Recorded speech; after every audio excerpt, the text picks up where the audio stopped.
Welcome back, everyone, to Diary of an Empath. Today's guest is Vanessa Bennett. She is a licensed holistic psychotherapist.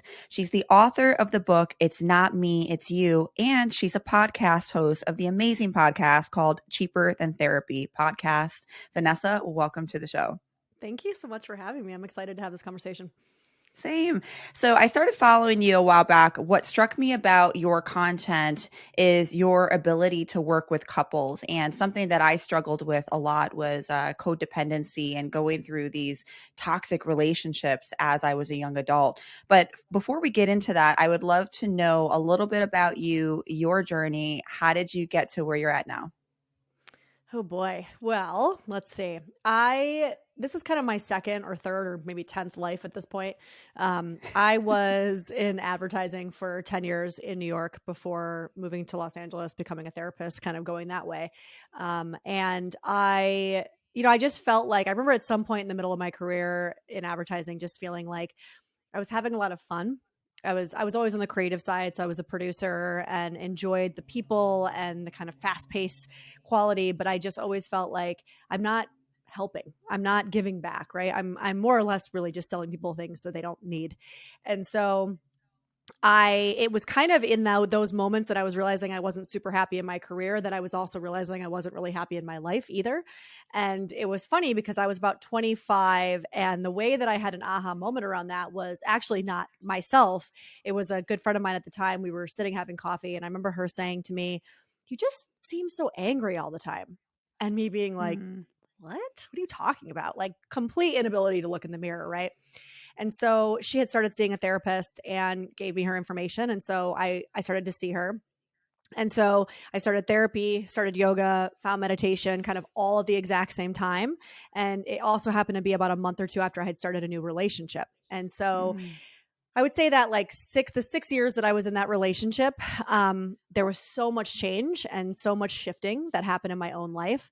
And the best way that I describe it to clients, especially those who are also struggling with like change, like, that transitional period, is just to follow breadcrumbs, right? Like you're not supposed to know what it's going to look like. You're just supposed to know in this moment, I'm uncomfortable. What makes me feel alive? Can I lean into what makes me feel alive and see where that takes me? And I kind of just did that for a few years. I just followed that. And by the time that kind of 6 year of the relationship came around, I really had that revelation, like the new me, the person I'm becoming is not going to fit within this relationship anymore. It's just not going to work. So I left my relationship, kind of basically left my job, although I did some freelance for a while, packed some suitcases, got on a plane by myself and moved to LA and kind of restarted my whole life. And it was a journey, to say the least. And I'm still on it, right? I mean, how did I become who I am? Who knows? Who the hell knows who I am, right? It changes every day. But I think it was through a lot of just being really honest with myself, really leaning into, again, kind of what that feeling of aliveness was coming from, which I continue to do now, and holding myself accountable in my relationships, but also in my life to, not being inauthentic. I mean, I know that's kind of a cliche thing to say, but that feeling of aliveness, I think, comes from that authenticity. So just leaning into that as much as I can. I have a lot of similarities, I think, with you. I went through so many different transitions in my life, and I'm like, how the hell did I even get here? But I had to kind of breadcrumb it as well. I was in the Marine Corps. I went through a really traumatic marriage and relationship and a very abusive situation and had to get out of that. And all of those transitions happened very quickly. And then I got into this relationship that I thought I was like so in love for the first time. And he was bipolar. So you can imagine how unstable that was and trying to hold on to that. And when that relationship didn't work, I found myself questioning my entire life. I'm like, I am not happy with my job. I am not happy with, the context of where my relationship was. What do I do from here? And it just felt like everything shifted very quickly. But it's funny because when things started to shift, I don't know how it was for you, but for me, it's like everything and everyone that didn't align with the path that I was supposed to be on just kind of like magically went off. And all of a sudden, when I did start to align with, helping others and being in service to others, which is what I'm supposed to do, I just started naturally attracting other people that were kind of on that same alignment for me, but I felt the same, very similar to you. I just like had to breadcrumb it because I had no idea where that future was going to lead me, and I'm still surprised even sometimes where I'm at now. I ended up in a lot of situations where I found myself being very codependent Mhm. and in toxic situations, especially with that bipolar situation. And I see a lot of my clients that struggle with these codependency issues. What would you say if someone is struggling with codependency in their relationships or their relationship that they're currently in and struggling to have boundaries? Where do they start with that? How do they identify that?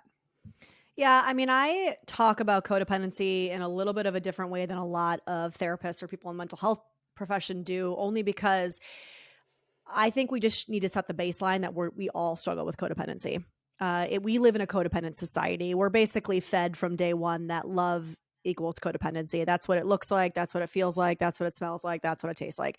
And this isn't just mean romantic. This is friend relationships, work relationships, parental relationships, relationships with our kids. I mean, everything. And so, this whole like you complete me, this whole not having boundaries, this whole you're my other half, it's really unhealthy. We really are not a society. It's funny because on one hand, especially in the West, right, especially in this country, we're so unhealthily obsessed with hyper independence, and yet Mhm. we're also so codependent.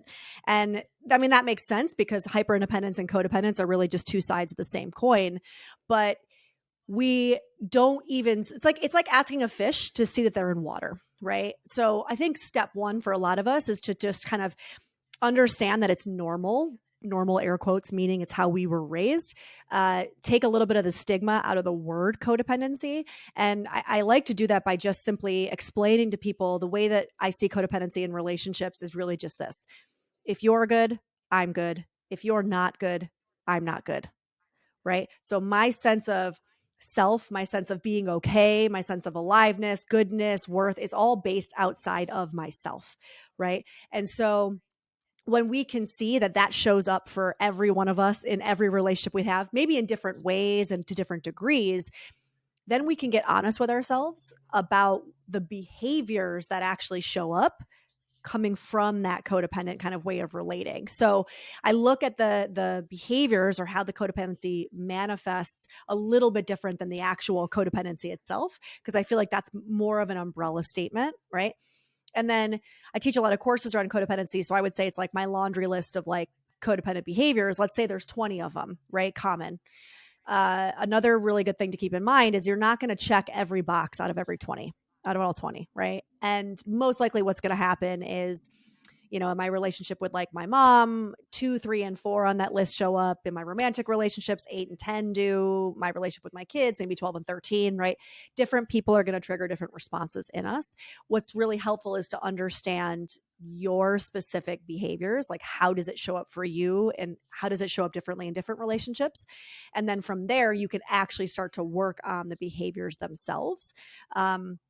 It's a little bit of like a backing into it process. But ultimately, if I were to say, like, what's the one kind of biggest, almost feels a little overwhelming when I say it, thing to start working with, it's really identity. I always say Mhm. that codependency recovery is really identity work. And for a lot of us, we have been raised to focus so much on the external, right? Again, I mean, it's the society we live in, it's part of capitalism. Like, if you don't feel good, buy something, right?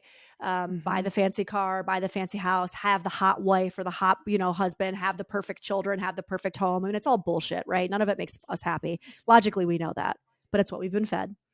And so none of us have really done the work of inner understanding, like, who am I? What lights me up? What makes me feel alive, right?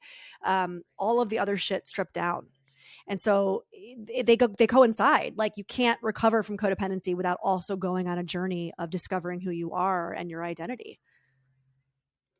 So many amazing points because God, man, take me to church with that one. Our society is literally, the longer they keep us online, the more money they make, Yes. the more that we buy, the more money they make. And so, that is the goal of capitalism. That is the Yes. goal of social media. And it takes us away from those relationships, from our own identities. We're constantly looking at other people. How do they look? Comparing ourselves. One thing for me was going through these relationships. I identified a lot with that relationship as a whole. Yes. And I found myself losing who I was or not even knowing who I was. And when that relationship ended, I felt like the pieces were completely on the floor and I didn't even know Mhm. how to pick them up because I lost my entire identity in that relationship. Yes. Now, going into my 30s at 37, I've been single for a long time when I'm totally okay with that for the first time in my life. But it's because I have such a sense of self. I have such a sense of who I am. I know who I am. And I know that when I go into another relationship, I have to make sure that I am purposely keeping Mhm. my sense of self and doing things outside of the relationship that fill my cup. And I would love for you to touch a little bit more on how does somebody start to do that? How does someone who maybe has been in toxic relationships, maybe has an anxious attachment style, who hasn't learned how to have their own identity in a relationship, and maybe now they're exploring the dating world. How do they even begin to force themselves or learn how to have an identity separate from the relationship, and why is that important? Yeah, I mean, I think so. There's a couple of things that have come up when you were speaking. So, first off, I want to address a little bit around the attachment style stuff because I think there is a little bit of a misconception that the anxious attachment and codependency go hand in hand. And as a pretty bona fide avoidant, I would say, and also a bona fide codependent, I would say that it really kind of spans all of the different variations of how attachment shows up, right? Because we know more now, especially with attachment, it's not fixed. Attachment style even in of itself is more fluid, right? It's really in response to the person that we're in relationship with. um, if I'm interacting with somebody who's a little bit more anxious, I'm going to skew more avoidant. If they're a little bit more avoidant, I might skew a little bit more anxious. So the only reason I say that is because, and I know you know this, like working with clients, we love as human beings to put things into boxes. We want things Mm-hmm. to make sense, and I'm a this and check mark and check mark, and it's not that simple, right? So I don't want people to use attachment as a way to say, well, I'm avoidant, so I'm not codependent. Yeah, you are. I'm here to tell you. Yeah, you are. Um, but, I think what you said is really important about yourself, right? So you have done the work or are continue to do the work around who the hell am I outside of partnership, right? So now if we're just talking about romantic relationships in this example, I have to do the work to get really secure in understanding who I am when I am not partnered in order to then not lose that sense of self when I am partnered. Because, like I was saying before, so much of what we're taught is to base our sense of self on something or someone else. We're constantly seeking someone else in order to then quote unquote complete us, right? I don't know who I am until I'm in relationship. So it becomes really easy to quote unquote lose yourself when you get into Mm-hmm. relationships if you didn't know who the hell that self was before you even got into a relationship, right? So, Yep. and also, I mean, this is a whole kind of other conversation that we may or may not go into, but we also have to look at the way, living and breathing under this patriarchal structure has us really obsessed with the idea that we are less than if we are not partnered. Right. So Mm-hmm. again, I am less human. I am less valuable if I am not in a committed partnership in some sense. Right. Which again is bullshit, keeps us searching, keeps us lonely, keeps us anxious, keeps us all of these things. Right. So, a lot of times with my clients, especially people who come to me who are not partnered, but you can still do this already in partnership. A lot of it, again, it's breadcrumbs. It's that feeling of aliveness. Now, some might say to me, I don't even know what the hell that feeling is, right? I don't even know how to get in touch with that. And we might have to kind of back it up and start with some mindfulness work, right? So, really starting with the kind of bricks, the foundational bricks of pausing, getting in touch with your internal system, getting in touch with your body. What's your body telling you, right? So I would say adopting a mindfulness practice because it's a muscle and it has to be built. You're not just going to go to the gym once and leave with perfect abs. You have to actually work at it, right? So I would say that's Right. kind of a step one always. Bottom line, mindfulness has to be a part of everything we do on this journey. And then we can start with some kind of, I don't know, simple might not be the right word, but like simple exercises around some very blanket emotions that we're all really familiar with. Okay. So I might not know when I'm angry, when I'm offended, when I'm upset, when I'm happy. A lot of people who struggle with codependency aren't super familiar with that. But I'll bet you that you know when you're in resentment, right? Every one of us knows what resentment feels like. And so for my clients, a lot of times in the beginning, I will say, let's use resentment as a tool. I want you for the next, let's say, week or two or month to turn up the awareness dial on resentment and pay attention to every single time it creeps up, right? And it doesn't have to be like massive, overwhelming resentment. It can be like the tiniest little twinge of it. But a lot of times, what I say is resentment is usually your codependency being activated. There's something going Mhm. on. You're not putting words to something. You're brushing something under the rug. You're saying yes when you want to say no, right? Go back to that behavior list again. Which behaviors are you doing? Right? That we can pause. And in that kind of mindful pause, we can go, ooh, okay, there's that feeling. What is that? What's going on? What can I take accountability for? Which I want to emphasize because resentment is about you. It's not about the other person. Resentment's yours. So you have to sit with yourself and say, what do I need to do? Where can I own this resentment that's coming up? And then every time you actually do the opposite, so you do the thing. So let's say it's because you're not speaking up. And in that moment, you're like, oh shit, I'm resentful because I swept something under the rug and I didn't speak up. And you do the thing. You do the thing that is so hard that in the moment it literally feels like you want to rip your skin off, right? You're Mhm. laying a brick on the foundation of self. It might not feel like it in the moment, but those individual micro moments where you do the thing, whatever your thing is, that is a brick. That brick is being laid into that foundation of this is who I am. I'm starting to know myself, trust myself, understand myself. And now when I am partnered, I'm going to have that sense of self. And if it starts to slip, which it might, I'm going to have the tools to go back and start to reset again, start to go back to that foundation again. And so these become tools that we can access basically for the rest of our lives.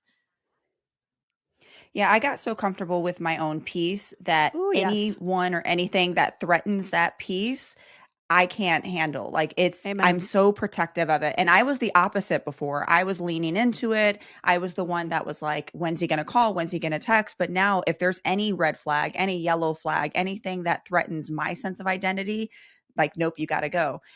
Here's one question that I have for you though. If there's someone who's in a relationship currently and they're struggling with maybe their partner, I don't know if I want to use the word pulling away, but maybe their Mm, partner has a very strong sense of identity. Their mm-hmm. partner is okay with doing things on their own, whether it's a man or a woman. How does that person who's currently in the relationship, maybe is working on those codependency behaviors, how do they allow their partner to have that sense of identity? And how do they work on themselves with not only allowing that to happen, but also working on their shit? Because I feel like when Mm-hmm. you're in a relationship, it's a lot harder to work on those things as opposed to when you're single, there's no distractions, you're Yep. able to work on it. But when you have that partner who pulls away, what do you do? So, first and foremost, I want to slow down and I want to put a pin in the word allow. A lot of times, not a lot of times, every time, this is another part of the culture that we live in. We have a very transactional, very ownership template of relationships. We are partnered. And so that means you owe me X, Y, and Z. That means that you don't get to now do or no longer get to do X, Y, and Z. I am owed this. These are my expectations. Y'all, that's bullshit. We don't own Mm, anybody. If we are actually truly trying to heal codependency and move towards a more interdependent way of relating to each other, that means you are a sovereign being. I am a sovereign being. We come together to build on each other, to make each other's lives better and more fulfilled. We do not come together to change each other or to own each other because you're not mine to own. And the second I start thinking that I get to allow you or not allow you to do anything, I'm in codependency. And here's yes. the thing. In the beginning, that might feel really exciting. We love, it's like there's something like fiery about like jealousy and control and like, we get a little bit addicted to that drama. But ultimately that control puts us into a very parental dynamic in our relationships, which I see constantly in my clients. And guess what? We are hardwired to not want to have sex with our offspring or our parents, right? So Mm-hmm. you can either want to be the parent or the child of your partner, or you can want to have sex with your partner long term. You can't have both. Okay. So Amen. we really have to start changing this ownership template of how we look at relationships. If you are anxious because your partner is going out and living their life and doing their thing, that's on you. You need to sit with, what does that mean to me? Why do I feel so threatened by my partner having their own sense of identity and own sense of self? What is that bringing up for me? It's not about them, right? Does it make me feel like I don't matter? Where is that historical in my life? Does it make me feel like they're going to leave me? Or I'm going to be abandoned. Where is that historical in my life? Right? Because all of these feelings that come up in these, especially the romantic relationships, 99.9% of them can be traced back to something in the past, right? Whether that's Hmm. familial, whether that's past romantic relationships, even friend relationships. It is really on us to sit with, something uncomfortable is happening for me. I need to pause, go inward, and figure out what that is. Now, that doesn't mean that I can't express to my partner, hey, when you go out, I'm just going to make this up. When you go out with your friends and you're gone for 6 hours and I text you and you don't respond, it just makes me feel really uncomfortable. It makes me feel like I don't matter, right? I'm allowed to express that to them, but I really need to check my expectation that they need to do something in response, that I am owed something back from them, right? Now, I get to decide, do I want to be in partnership with somebody who's going to disappear for 48 Bingo. hours and not respond to me or not? That's on me. Bingo. But I don't get to tell somebody else, this is how you have to love me, right? I get to Yes. decide if it's what I want to participate in, but I don't get to tell somebody else how to act or not act. That's codependency.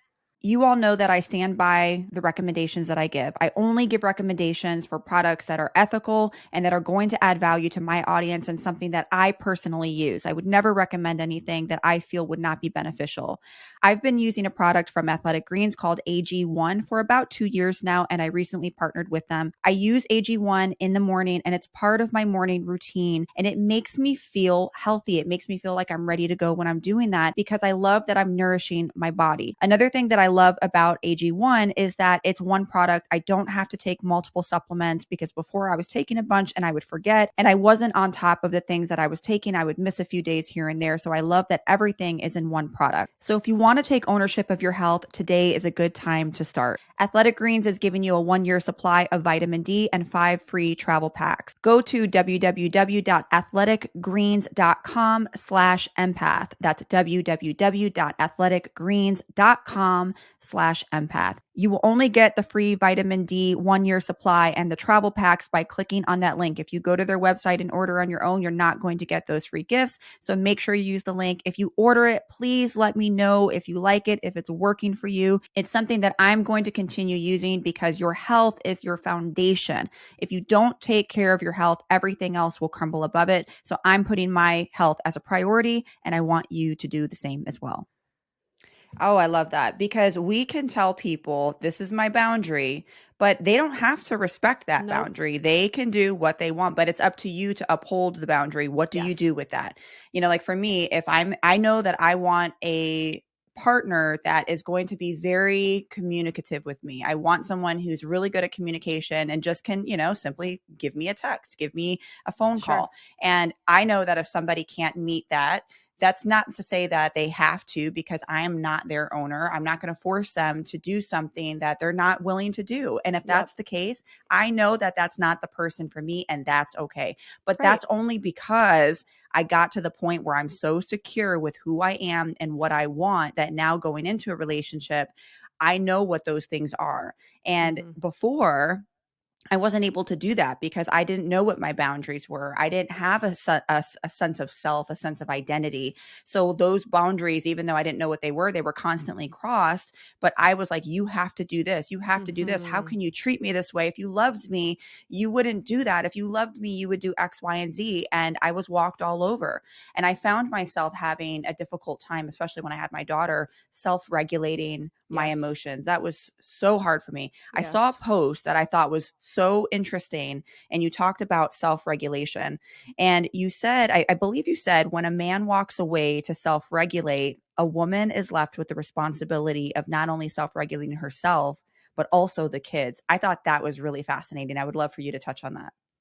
Yeah, I mean, I would say that this isn't even just in, you know, heteronormative relationships. I would say this is any dynamic. But I do see a lot of, okay, how do I explain this post? So that post that I put up was actually something that I was doing in a live workshop, right? And it's probably easier if I explain the actual example, because I think the reason why that post blew up so much clearly is because it struck a nerve, right? It struck a chord. Mhm. So what was going on is he had started doing his inner work, right? And he was really working on it, which was great.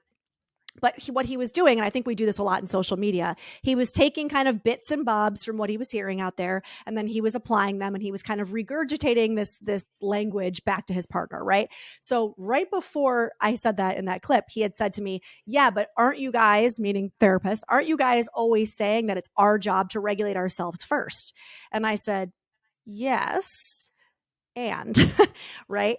So when you're in a dynamic like this, and if your pattern in relationships is to piece the fuck out, right, is to be like, I'm out of here. So let's say you're somebody who, like me, runs a little bit more avoidant. You're going to kind of use that as ammunition or as a reason to bounce, right? And that is not okay. So I know for me, sure, if I gave into every whim that I had as an avoidant, the second any kind of conflict came up, I'd be like, peace, I'm out of here, right? But I Mhm. know that that's not the quote unquote healthy way to be in a relationship if I want to maintain a secure attachment. And so, what I need to do is hold myself accountable again and say, okay, I'm looking at my partner. I'm feeling really flooded right now. I'm feeling really overwhelmed. I need a minute to self regulate. Is that okay? Are you good right now? Right now, doesn't mean I can't still take it if they're like, no, I'm not good, because I might be like, well, too bad. I'm flooded. I need a minute. But I think what gets sticky and why this one blew up so much is because now we have kids in the mix, right?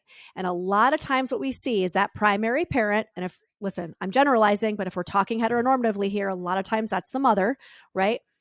The mother is also triggered. The mother is also activated, right? There's a fight going on. There's something that's happened. So he, in that moment, gets to peace out to regulate himself, and he leaves. And now she's there activated with one, two, five kids, whatever it is. In this instance, it was two who don't have the tools yet to self regulate. And if they're in the room, most likely they're activated too because they feed off of our nervous systems. So now I'm Yes. sitting there going, not only do I have to regulate me, but I have to regulate them too because you've left. So you've left Mhm. me with the responsibility to also regulate them. And what I had said to him in that moment was, that's not fair. And after a while, as the partner, I would be like, why do I have you here? Like, what is the point? What am I Mhm. getting from this relationship? Because you're dumping a lot of this on me. Now, that's not to say that, again, he doesn't have a right to self regulate. But once you have children, and you know this, you're a mom, as am I. Once you bring kids into the mix, you don't get to just peace out. That's not how it works, right? Your tools need to include, how do I regulate, and I'm going to use this word actually, a little bit of compartmentalize in this moment to make sure that everyone's good. Like, we're all talking through this, we're calming down, so that nobody feels abandoned in that moment. Right. Or Mhm. if I'm hella overwhelmed, I actually might even say to my kids, depending on how old they are, Daddy, Mommy, I'm feeling really overwhelmed right now. I'm going to go in the other room for 10 minutes. I'm going to breathe. I'm going to read a book, and then I'm going to come in and we're going to talk about this. Right. But I don't just get to leave. And I think that is part of what really struck a chord with that one, because I think it's happening a lot. I've had a lot of women reach out to me and say, this is what I deal with. And so I think, yeah, I mean, I hope I answered your question, but boy, that one was a very interesting post. I didn't think it would get Mhm. the response that it did, but oh boy, it did. I think it resonates with a lot of people. Yeah. That was my marriage. That was Yeah. literally my marriage. Every time we would get into an argument, and we were both in the Marine Corps, so trust me, it happened often. He would chuck deuces. He would either lock himself in a room, Mm, total avoidant, leave the house, and I was stuck regulating my own emotions and regulating my daughter's, who was only yeah. like 1, 2 at the time. And so to me, I resonated so much with that video. I had a problem even after that situation, going into another relationship, regulating my emotions, especially as I, Hmm. I was more of an anxious. I would consider myself now more secure with some anxious tendencies from time to time, but definitely more secure now. But at the time, I could not regulate my emotions. I mean, I was just so overwhelmed, and I'm such an empath. So there were so many things going on. So for somebody who is going through, relationships and they get very overwhelmed, or maybe they're having a difficult time regulating their emotions or their nervous system is getting activated, what are some tips and tools that someone can use to start that regulation and start recognizing what's happening in their body? Yeah. So if we are in a moment of, okay, so there's a couple things. So one, we have to understand a little bit of the science, I think is helpful to understand. So when you're in a place of dysregulation, we've got to understand that our thinking brain is not working, right? Like we know this, the prefrontal cortex is dark, it's offline, it's not thinking. That prefrontal cortex is what's responsible for logic, it's what's responsible for empathy, compassion, right? Reasoning, all of these things. When that goes dark, when it goes dark is when it gets flooded by emotions. We go into more of our limbic system, right? Which is really responsible for survival. It's fight or flight. And it's also where a lot of the emotions are stored. And so I'm not thinking from a thinking place. I'm thinking from a logic or from an emotional place, excuse me. And so I say that not to give somebody like an excuse, but to give you a little bit of maybe a reason for grace, right? I said this thing, I acted in this way based on the fact that I was overwhelmed. I didn't take a break maybe when I should have taken a break, and I spun out and then I acted out of that place, right? So I can own it, but I can also give myself a little bit of grace and say, "Hey, I'm sorry I said X, Y, and Z, or I did X, Y, and Z. I wasn't okay. I wasn't in a good space," right? What I'm going to try to do next time is catch myself maybe before I get to that place so that I can still respond from my thinking place instead of responding from my overwhelmed space. So I think that's a really good kind of starting place. Now, a lot of what I do in my mindfulness work, and this is from mindfulness-based cognitive therapy, is training around how do I expand my range of resilience, right? So for a lot of us starting out, especially people who do tend to have a little bit more of an anxious, leaning tendency, um, I am going to bust out of my range of resilience pretty quickly. It's not going to take very much to make me feel dysregulated. And once I feel dysregulated, forget about it, right? Boom, logic goes dark. So it's time, it's a process, but through continual mindful practices of what's going on in my body, what's happening for me when that person says that or does that or doesn't, right? And I continue to bring that mirror back to myself and I say, what's happening? Oh, I feel tightness. I feel anxiety. I feel fluttering. I feel heat. I feel, right? And then name the emotion. I feel anger. I feel confusion. I feel fear, right? When I get better at that, what I'm going to slowly do is I'm going to start to expand my range so that, let's say, 3 things used to have to happen and I'd be completely out of my range of resilience. Now maybe it's 5. And that's great because now we're able to say, ooh, okay, I'm at a 3, I'm at a 5, I'm at an 8. Let's say 10 is my bust out point. I'm at an 8. I got to take a break, right? That doesn't matter if you're anxious or avoidant. It's really important for us to start to understand ourselves so I can say, okay, I know myself well enough to know now that if I keep going at this, something's shifting. I'm not going to be my best self. I need to soothe myself. I need to walk away and take care of me. And then what do we do, right? I mean, that becomes a toolbox that we have to fill with what works for us. Not everything's going to work for everybody. So I know for me, for example, I'll give a very specific example. Because I tend to be on the more avoidant side, I get very flooded with conflict. Okay. Any whiff of conflict to me starts to kind of start this brain chatter of like, I am bad. I am bad. I'm not good enough. This relationship's ending. Why am I even in this relationship? Like, basically, I want to bail, right? I want to run. That's what happens Mhm. with avoidance. We want to run away for self protection. It's not that we don't care.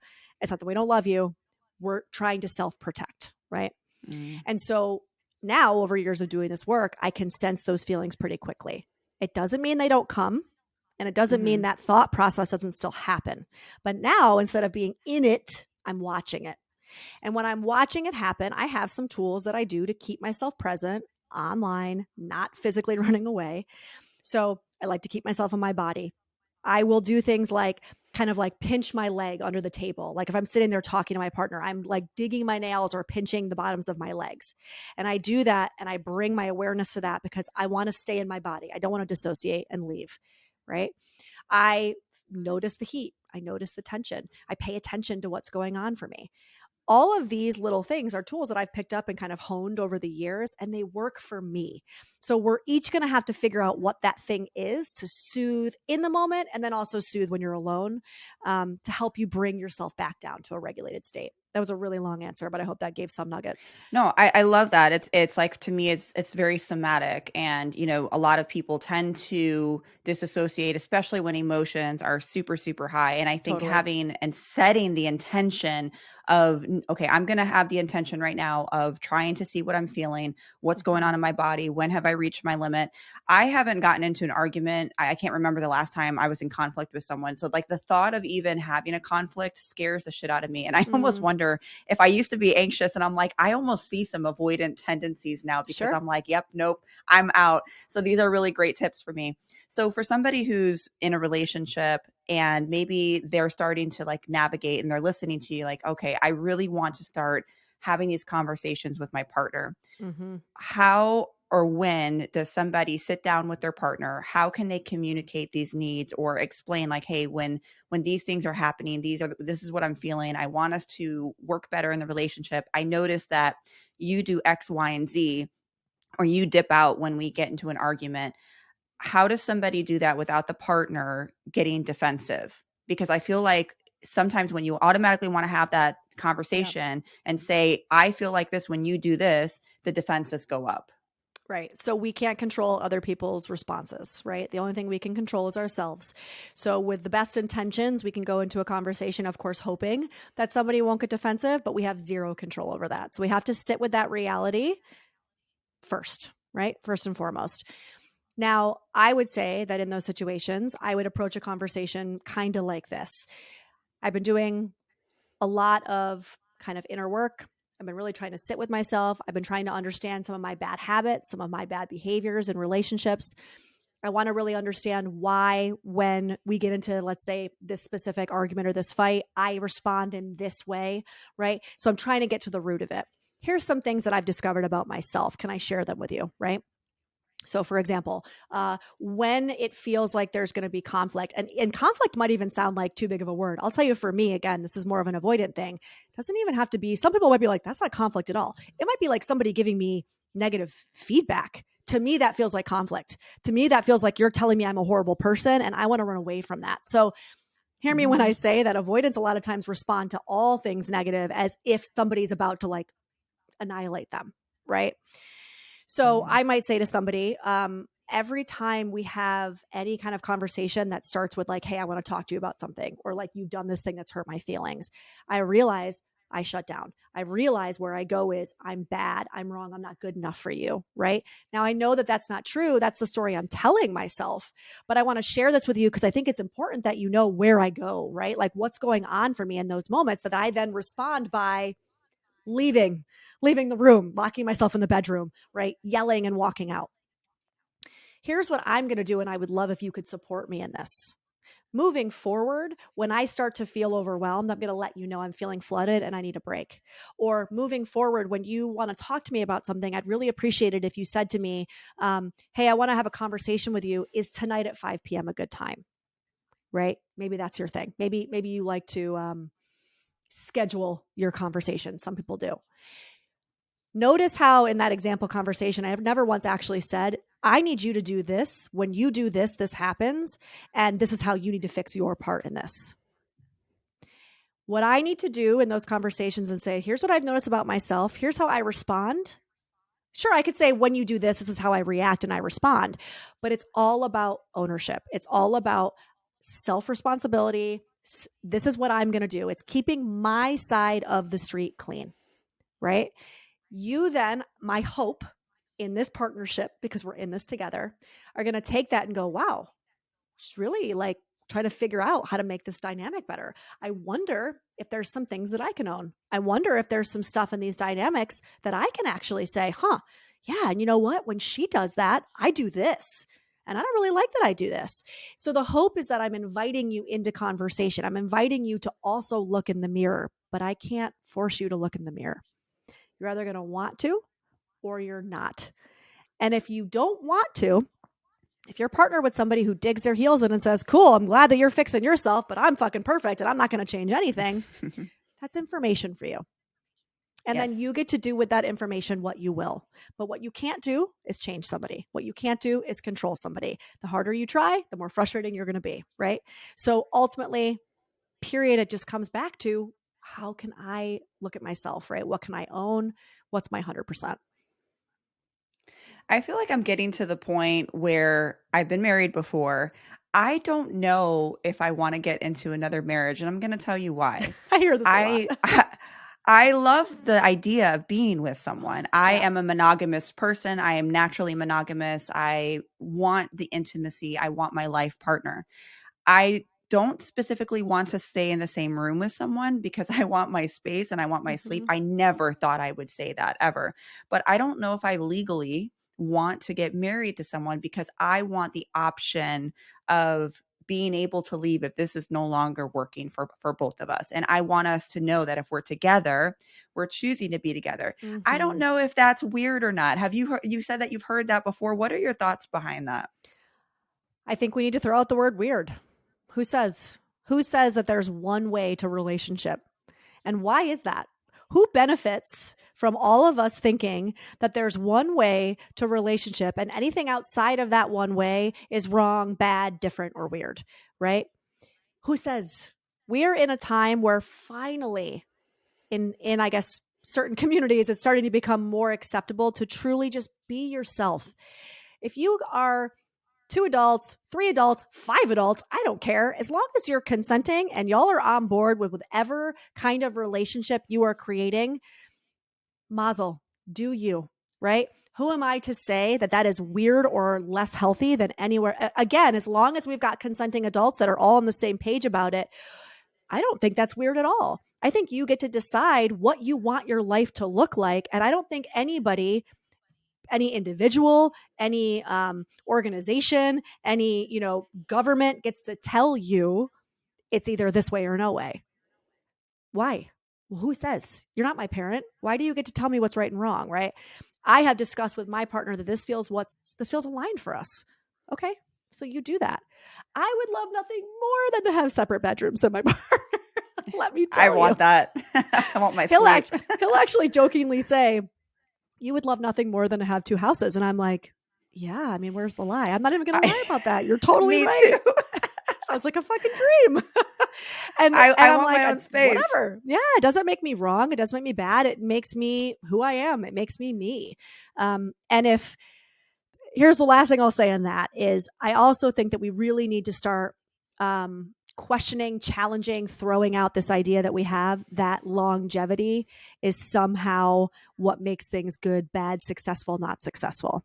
Okay. It's not about longevity. It's about fulfillment. It's about, can I be myself? It's about, am I growing? Am I changing? Am I evolving? Am I in true alignment in this partnership? Right. I would so much rather celebrate somebody who comes to me 3 years into a relationship and says, hey, we're getting a divorce, but we're both on the same page. We're friends. We're amazing co-parents. I'm going to be like, hell yeah, congratulations. Hmm. I'm actually not so keen on congratulating somebody who says, my God, my grandparents have been married for 50 years when I find out that they hate each other and they've barely spoken for the last 20 years. I'm Hmm. sorry. I'm not congratulating that. That's bullshit. Why am I congratulating that? Longevity? So what? Are you fulfilled? Are you happy? I think we need to get out of this. Again, this is this ownership template. It's like we got to Yes. get out of these old ways of looking at relationships. If we, like, as a species, as a society, really want to evolve, I think it's time to let go of some of these old blueprints. Yeah, I want the wedding, but I don't know if I want the legal documents that go with the wedding. Girl, But do I want you the have a wedding. party? Have a party. No one Yeah, needs to have legal I documents. exactly. And I feel like there's this left versus right of people are throwing in the towel too early, people are Yeah, giving up, and I'm like, well, yeah, but it was toxic or the person cheated, right. and or why should I have to stay in a relationship that doesn't serve my highest good? And I think that there's like this left, like non-monogamy, and then there's like people on the right that are like, no, you should stay married and you should do this. But for me, like, I came from a past of toxic relationships and I recognize that, and when I started to heal and grow, that is when I started to be like, oh shit, I had to recognize my own patterns, my own choices that I was making in Mm-hmm. these relationships, even though yes, it wasn't my fault that some of these things were happening. It wasn't my fault that someone cheated or that someone was abusive, but I still had a part in that because I Mhm. chose to keep choosing those same types of partners. So for someone that's going through these cycles of toxic relationships and now maybe they're in a healthy relationship for the first time, how does somebody recognize those patterns from a toxic relationship? Or on the other flip side of the coin, how do they make sure that they're not continuing to choose the same types of partners so they don't continue to end up in a toxic relationship? Yeah, I mean, look, I don't think there's any like, magic wand to this. I wish there was, but I think that if we start to look at all of the relationships in our lives as learning opportunities, right? And that doesn't just apply to romantic. I mean, that could apply to any chosen, actually, even not chosen relation, even family, right? If we start to look at relationships as places for growth, places for change, places for evolution and expansion, we can really start to own, okay, what did I learn in that relationship? Not to say, oh, I my picker is broken, which I've heard so many times, right? Or not to say like, oh, well, that person was a narcissist, because nowadays everybody's a narcissist. Everyone's a narcissist. Everyone, right? It's less about that and it's more about saying, what did I learn? Good, bad, ugly, beautiful. Like, what is that? How did I grow? What did I learn about myself? Right. And I think some of those tools go back to what we've been talking about. It's about like, what is this bringing up for me? When this person acts in this way or says these things, like I feel something in my body. I'm responding to that in some way. Can I sit with that? Can I sit with that and not try to make it go away? Right? So make it go away by people pleasing, make it go away by taking a drink, make it go away by scrolling social media. We have a laundry list of ways that we like to numb and hide, right? Can I sit with that feeling and go, "Ooh, what is that?" And then can I say, "Where else have I felt that? When else have I felt that? What was going on in those moments?" Right?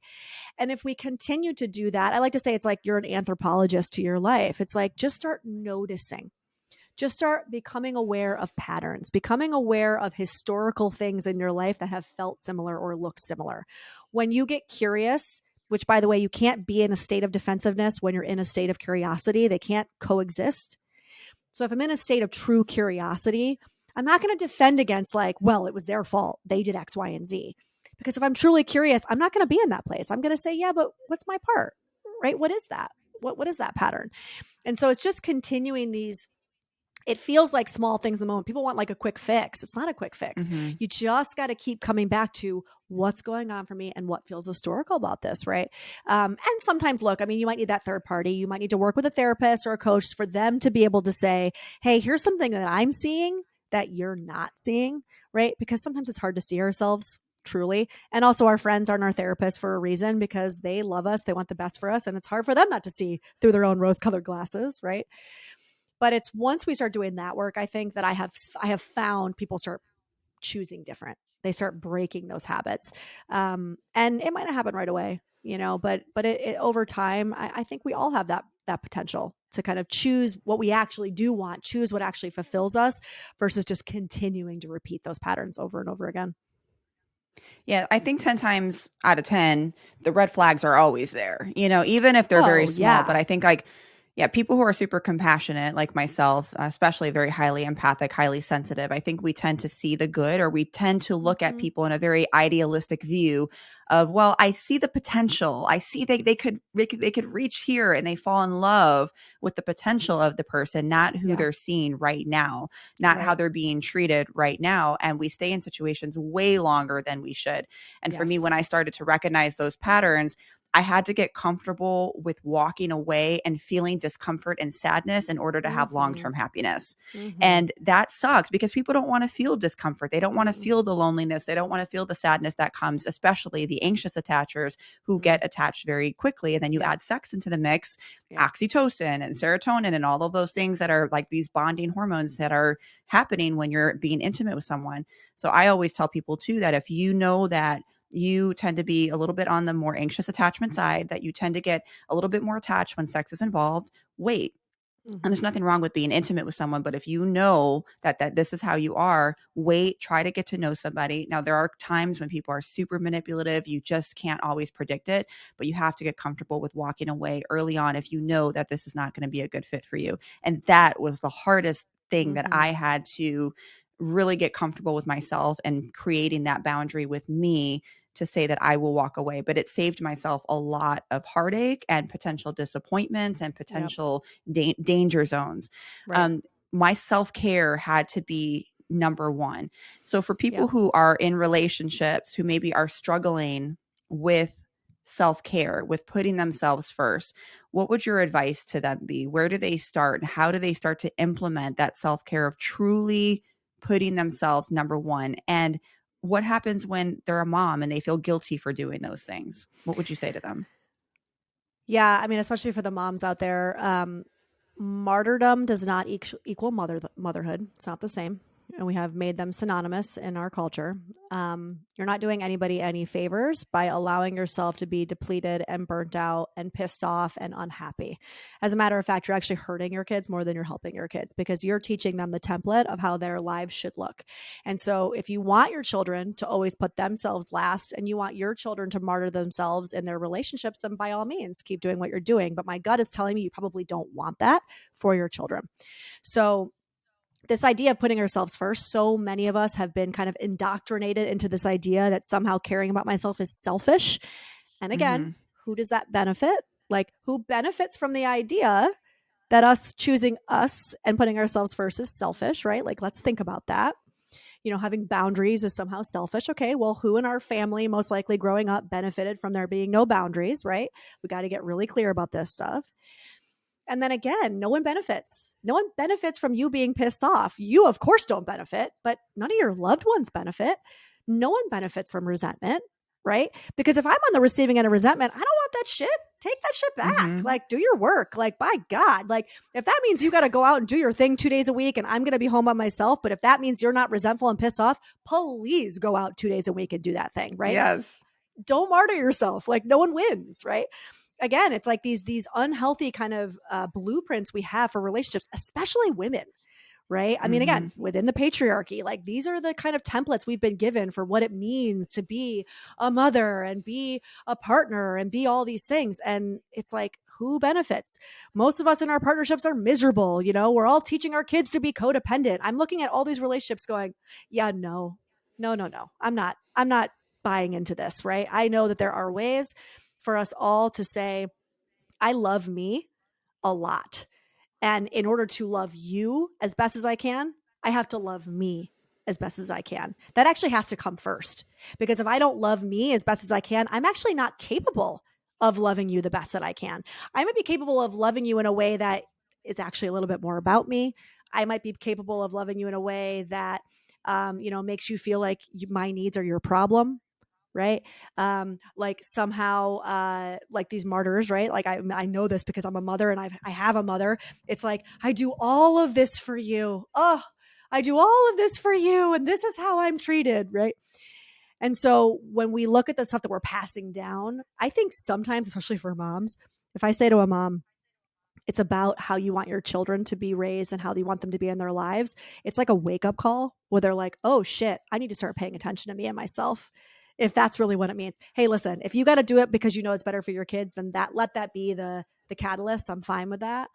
But you can't love somebody to your best ability if you can't love you to your best ability. It just doesn't work. Wonderfully said. So, so true. And I think too, you start off with a full cup, and every day Mm-hmm. when you're pouring out, pouring out, pouring out, if you don't have anything left for yourself, you're going to start feeling drained. You're going to start feeling Yep. resentment. You're going to start feeling overwhelmed. So Totally. self-care, whatever that means for you, it doesn't mean you have to get a massage every week, even though that's great. Self-care can look like your morning routine, 15 minutes of, no one coming into your energy as soon as you open your eyes, whatever that Oof. looks like for you. And if you have to wake up 15 minutes earlier, that might be what you have to do. I'm Yep. trying to do that myself. If you could give any advice to people who are listening who want to have healthier relationships, I mean, we've touched on so many things that you can implement, but if you thought about one or two things, even looking back into, your past, what advice would you give for those that are listening? Oh man, one piece of advice. I mean, I really want to go back to this idea of what's my 100%, right? I think in every situation, in every dynamic, we have to be able to say, what's my 100%? I think a lot of us run around pointing fingers. A lot of us really don't like to own our part. And true change and true evolution, whether it's on your own journey or whether it's in your dynamics with your kids or your partners or whoever, cannot happen if you can't sit in the fire of this is my shit. This is what I need to own, and sit with that discomfort. Right. And so I think starting there, starting with what's my 100%. And this isn't to like beat yourself up. It's not about bashing yourself. It's about saying I'm human. Right. And these come from somewhere, but I need to own that. And that's the only thing that I've got control over, right? Is me and myself. So I would say start there. I love that. Your platform, you do a lot of, I see that you have these lives and these seminars. Where are those located? And if somebody wanted to join one of the seminars or get more information or more education on the work that you do with couples, the work that you do with codependency, where could they find you and where should they start with that? Yeah, so we actually we're in beta right now for a new community that we just launched. My partner, my girlfriend, and I, who does my podcast with me, and we're going to be doing all kinds of seminars and workshops on this stuff. So you can find my Instagram, Vanessa S. Bennett, or my website, vanessabennett.com. Everything's going to be up there, listed there. I do a couple retreats a year. So I've got one coming up in June in Costa Rica, also in my bio link in my Instagram if you want to check that out. There's lots of ways. I try to connect in person with people as much as, well, in person, I guess Zoom too, as much as possible. Hmm. Cause I really think we got to get like off social media and get like back to this in person. And I believe truly, even as a therapist who does individual work full time, through community is really where a lot of this change is going to actually happen. And so I'm a big proponent of group work, and doing this work kind of in support, with support, I guess, from community. And her seminars are good, you guys, because I've seen she posts a lot of clips from her live seminars and they are on point. And it is the reason why I invited Vanessa on the Mm, podcast because of those clips that I saw. I'm like, wow, this is really good, like legit. So if you guys are thank interested, you. I'm going to link everything in the show notes so you guys can contact Vanessa or at least at the very least follow her content so you can learn more. Vanessa, thank you so much for your nuggets of wisdom, your time, your energy. I've learned so much. I know I'm going to come back and listen to the episode, but you're just doing phenomenal work. So I just thank you so much from the bottom of my heart and my gratitude to you for coming on the show. Thank you. We need more healers. So keep doing you too. I really appreciate you. Yes.